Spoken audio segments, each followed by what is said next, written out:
The British monarchy has been through a lot recently, and with the death of the longest reigning queen the world has ever seen, the new king has stepped in to take the monarchy forward.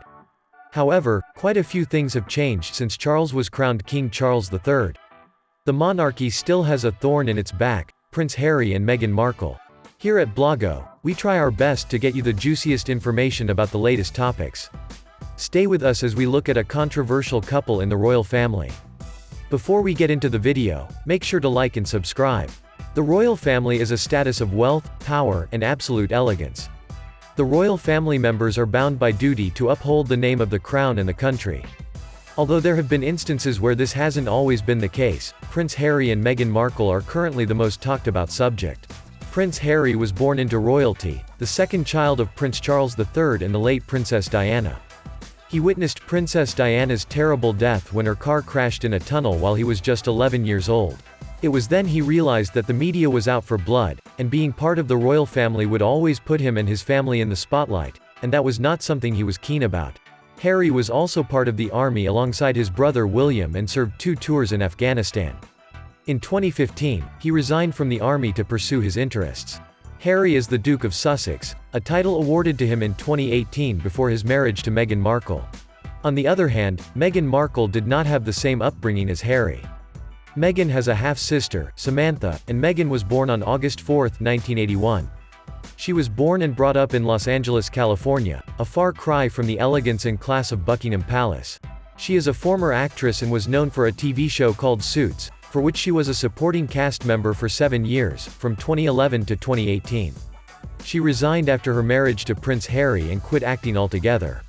They both met when a mutual friend set them up on a blind date back in 2016, and Harry was smitten by her beautiful looks. Both of them were very kind-hearted, and they hit it off from there. It seems like two people who just fell in love and started a family together, right? Well, not exactly. Being a part of the royal family means that you have to keep up appearances, and you have duties to your country and your fellow men. This is where all the trouble began. Harry and Meghan are in love and have 2 children together, and we have seen multiple times that they both support each other in times of need. The fact remains that Harry is from a royal family, and he has royal blood in him. When you compare Harry to any other average human, there will always be a comparison of how they are not as good as you, and Meghan had that same treatment when their relationship went public. This was not Meghan's first marriage. She was married to film producer Trevor Engelson in 2011, and after just 18 months of marriage, they called it quits, and that is not precisely the kind of reputation you want to take to the royal family with you. In a modern couple, second marriages or race does not matter. It is deemed a regular thing. Still, when you are talking about a monarchy and marrying into the royal family, in which every member from the day they are born is taught to be well-behaved and elegant and have a certain charm to do everyday chores, everything is put under scrutiny.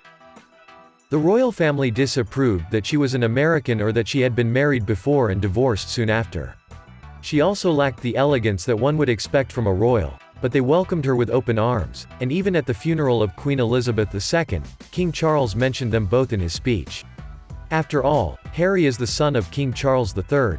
Things took a turn for the worse after the couple announced that they would no longer serve as senior members of the royal family and would step down to build their personal lives.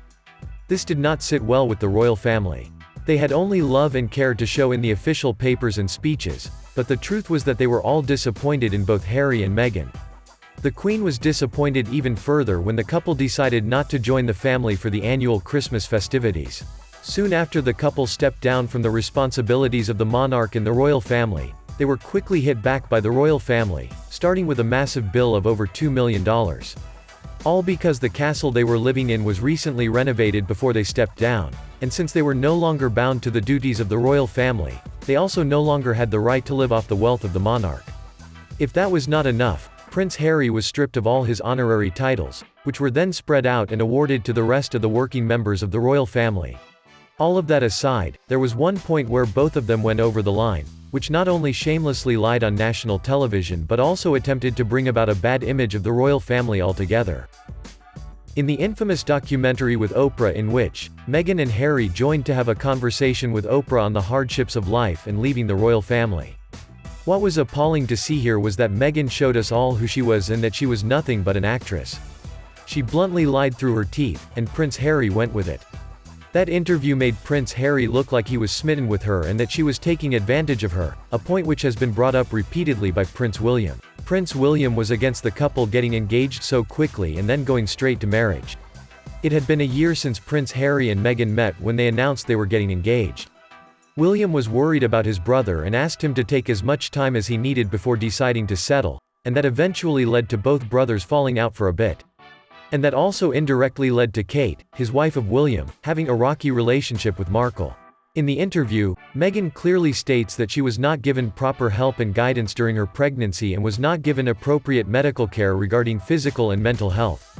She even noted that the royal family did not allow her to consult anyone for her psychological problems as that was unethical and unbecoming of the institution, which was about the monarch. Just a few minutes after she says that, in the same interview, Harry admits that he was ashamed of Meghan's problems and could not tell the family. This contradicts what Meghan had just said about not receiving any aid, because how can you receive any assistance if you never asked for it? Even if you disregard that statement, Harry and Meghan stayed at a royal estate with maids and people to assist them. The royal family has doctors available to attend to their needs at any time, so it isn't easy to believe Meghan did not receive any care. It was also later revealed that Meghan was rude towards the staff working at the estate at the time of their living there, and the team had come forward with complaints about Meghan's behavior toward them. In another bold claim, Prince Harry stated that the royal family had cut him off and that he did not get any financial help other than what his mother, the late Princess Diana, had left for him. This comes from the same person who did not want to take the responsibilities of being part of the royal family and then claimed he was wrongfully cut off financially. Harry and Meghan contended that they didn't have any money and that the deal with Netflix and Spotify was their only hope, but Harry explained that his mother had left him what she had, and she was a princess. Harry had millions left by his mother, and if that was not enough, Meghan, an actress for the hit TV show Suits, was paid $50,000 per episode for 7 whole seasons. Both of them were millionaires, and under no assumption could we call them poor.